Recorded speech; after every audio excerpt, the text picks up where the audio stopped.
How are we, guys? The gloves are off with myself, Curtis Woodhouse.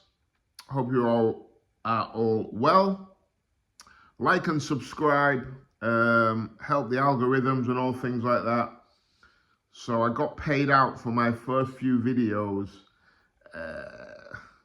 yesterday I think it was, and it was £76. So yeah. We're not going to become millionaires anytime soon, but I do enjoy these and I get amazing feedback from them. So I'll keep doing them. I will keep being me. I will keep shooting from the hip. I will keep telling the truth as I see it. And most importantly, I will speak without bias and without favor. And it is never personal. Never. When I come out and speak about Dennis McCann being a cheat, it's because he's a cheat. It's nothing personal. Never met Dennis McCann. Big fan of his style. Love watching him fight. I think I said on Twitter about 2 months ago, I see Dennis McCann as one of those guys who's just going to be in great fights. I didn't ever see him being world championship material. I didn't think he was good enough to reach them limits, but British, European, I thought he'd been some cracking fights. Value for money, a good personality. Enjoyed watching him fight. Was really looking forward to the McGrail fight. Really looking forward to it because I think McGrail's quality, like I said in my last video. So it's never anything personal. My love of the sport outweighs anything else.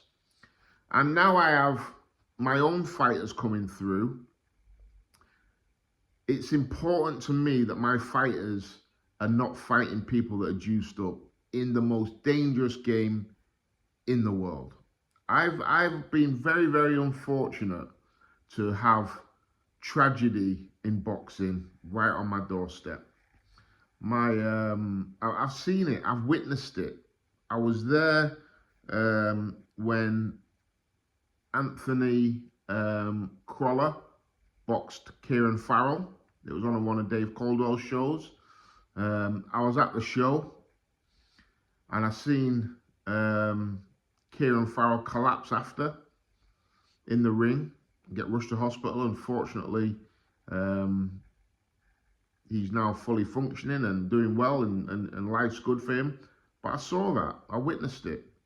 I was commentating when Jerome Wilson boxed Serge Amboma and Jerome was rushed to hospital. I remember being in the hospital, sat out with his family and his friends, and it was a horrendous sight. One I will not forget. I'd been sparring Jerome for that contest, and over the years I've probably done, 1,000 rounds with Jerome. Class Jerome was a friend, and to watch him get hurt like that was horrible because I felt like I played a part because the amount of rounds that we sparred together, the amount of times I'd hit Jerome in the head myself. That one was very, very close to home. And Jerome has made a recovery now, but he had a lot of dark years, a lot of operations.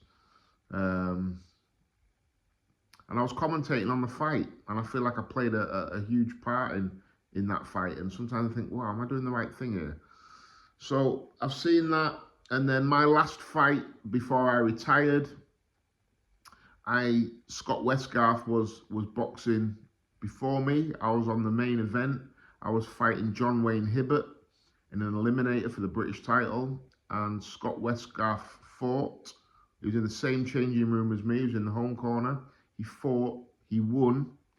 He then got rushed to hospital after and died. So I've seen these tragedies. I've been close to these tragedies, and my heart is with the fighters who put themselves through this for peanuts, for nothing. I bet if you add Kieran Farrell's purse up, Jerome Wilson's purse up, and Scott Westgarth's purse up, you put them all together, you've probably not even got 10 grand. And these are three lads that nearly lost their lives to this sport. So when people say to me on social media, oh, you wouldn't be saying that if it was X, Y, and Z. Everybody, they all deserve the same thing. What they deserve, I don't know, but there should be one strike where you get a 4-year ban, 2 strikes, out the game forever. I'm all about that. You know, no one can tell me anything of that. And if you say to me, 1 strike and you're out of the game, cool, I'll go with that as well. Because this sport is a hard sport. And if people are cheating and it's costing people their lives and their livelihood, then I can't not say anything. Yeah. So I'll be honest, it don't upset me, it's the wrong word. It angers me when I get people in the comments saying, oh, well, yeah, it might have been X, Y, and Z. No, stop. Stop the nonsense. People get caught cheating because, drum roll, they're cheating. And the ones that get overturned are probably 0.1%. It's like everybody on death row. They all say they're innocent. Every now and again, someone gets proved innocent.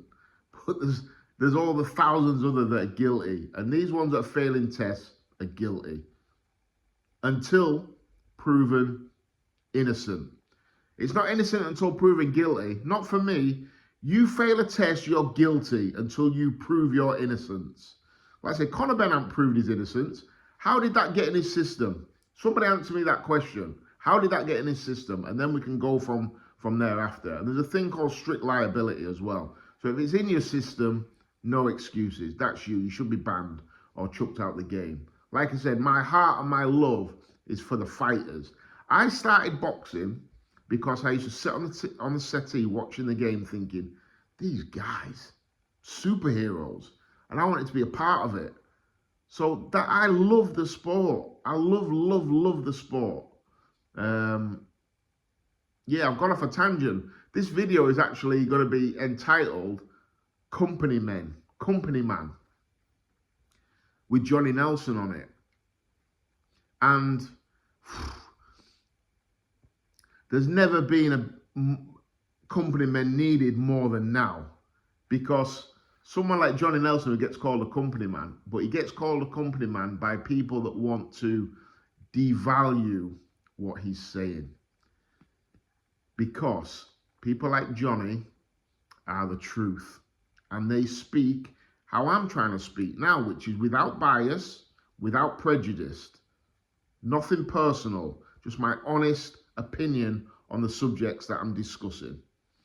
And it's crazy, really. I watch from afar and I see people try to talk Johnny Nelson down. Oh, yeah, but he's just a company man. People in the sport, people with a voice that try to diminish what Johnny's saying. But really, people like Johnny are a dying breed, because the media in boxing at the minute is at an all-time low. They are, the media, the YouTubers, they are the ultimate company men, because they need boxing to eat. They're making a living out of boxing, so they need access. And people like Johnny don't need to eat off boxing. Johnny's eaten well off boxing by using these, you know, the cruiserweight champion of the world, the longest reigning. And when he talks, trust me on this one, people like myself and people in the game and fighters, we listen. Because when Johnny talks, he speaks from a place of experience, and he also speaks without prejudice and without bias. And sometimes that goes against the promoter, and the promoter doesn't like that. They're trying to promote the show, they're trying to do the job, that's absolutely fine. But Johnny is the guy, the go-to guy, when I want to listen to people's opinions, because I know where he's coming from is a place of a love of the game. And I suppose what I've just spoke about in them last 8 or 9 minutes is where I'm trying to come from all the time. It's a love of the sport, a sport that I want to be in until I die. I'm going to say fighting then, but unless Joey Barton calls me, there ain't going to be no more fighting for me. But training fighters, managing fighters, I love it. It's a real passion of mine. I love the sport. And I hate it when we get infiltrated by cheats, charlatans, these YouTubers. I hate it because they're poisoning the sport that I loved. I was born in 1980. So fortunate. I was brought up, with your Sugar Ray Leonards, Marvin Hagler, my dad's favourite fighter, Marvin Hagler, Roberto Duran. Probably my favourite fighter is Roberto Duran. It changes all the time, but Roberto Duran's always up there for me. Love him. And then we had the ones in the UK. We had my favourite UK fighter was Nigel Benn. So when I'm speaking about his son, I don't like it. And if you watch some of my videos where I speak about Conor Benn, I was angry because I was on board. I was on board the Conor Benn train. I was driving it. I loved it. I'm like, yes, come on. I love this guy. I loved his dad.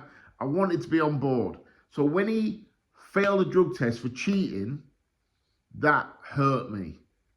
It annoyed me because I'm like, wow, that one upset me. And I don't believe he didn't cheat. I'll go to my grave.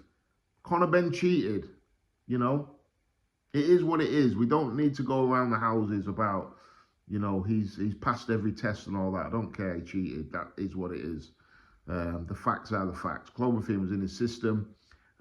He went from a non-puncher to a wrecking machine, and he got found cheating. The two fights he's had without the gear in him, he's won them both on points and looked lackluster. So it is what it is. I'm over it. I've moved on from the Conor Benn situation. I think he has served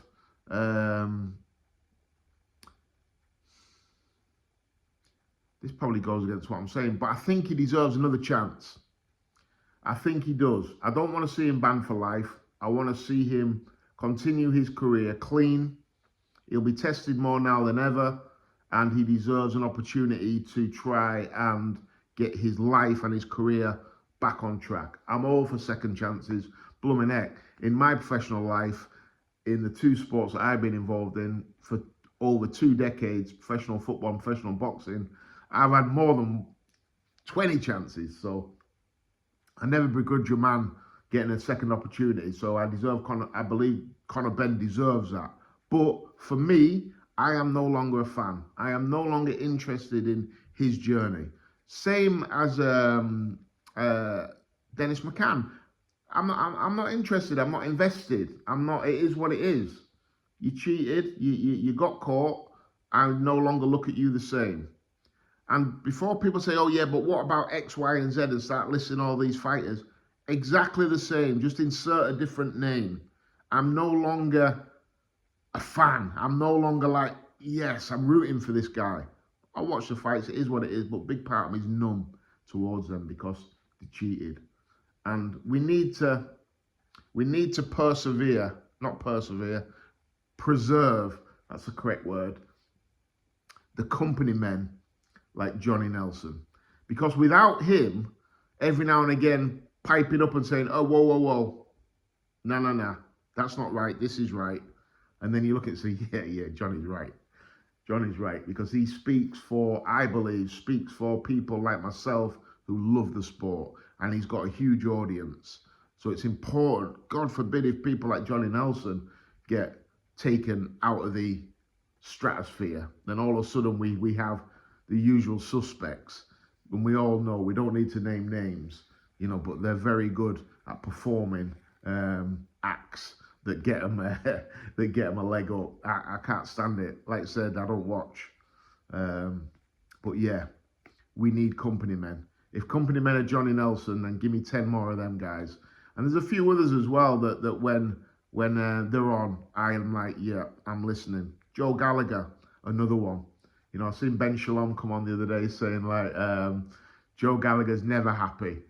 And that made me chuckle. Because I can imagine Joe, well, he'll fight for his fighters. And what's right is right with Joe. And he's straight down the middle. And you can't ever stop listening to these people because these love the game. They love the sport, and we can't trade people that love the sport for people that are here to just make money out of it. And that's what you have with all these YouTube channels now, and they're all interviewers, and they're all need access to eat, and that's fine. I've got no issues with that, but they can't be top trumping the people that actually know the sport, the Johnny Nelsons, the Joe Gallaghers. I love Adam Carroll as well, because he speaks without bias. He's interested in the sport and what's right and what's wrong. And whether you agree with Adam Catterall and the things he says, whether you agree with Johnny Nelson, whether you agree with Joe Gallagher, it's completely irrelevant. Whether you agree or disagree, it doesn't matter. What they're saying is what they believe, and they always have the interests of the sport at heart. And that's what I love about them three. And there's loads more as well. Well, there isn't loads more. There's a few more as well. But them three are the ones that just come to my head straight away. So if I'm scanning through YouTube and I see a video with any of them three guys on, I click play, because I know what I'm listening to is authentic. And sometimes I click play and I'm like, I'm not too sure about that. I disagree with that. But again, I know it comes from a place of love of the game. And that's what I mean. I love this game. Listen, I walked away from a professional football career at 26 to go into this game. I put everything on hold for this game. I love this game. So you're not going to get the cheats, the charlatans, and all them people like that are going to shout me down and say, oh, you can't say that. That's going to upset X, Y, and Z. I don't care. I'm here for the love of the sport. And I believe being like me will give me longevity in the game and with the people. Because people, hopefully one day, people will say, well, if he says that, then that's what he believes, and he says it without favour and without bias. And that's the esteem that I hold Johnny Nelson in, Joe Gallagher in, and Adam Catterall. They say it, in my opinion, without bias. They say it because they love the sport, and that's what they genuinely think. Again, not repeating myself, whether you agree or disagree is irrelevant. We all love this sport, so we need to make sure that we protect the people that are protecting the sport, and make sure that the lunatics don't take over the asylum.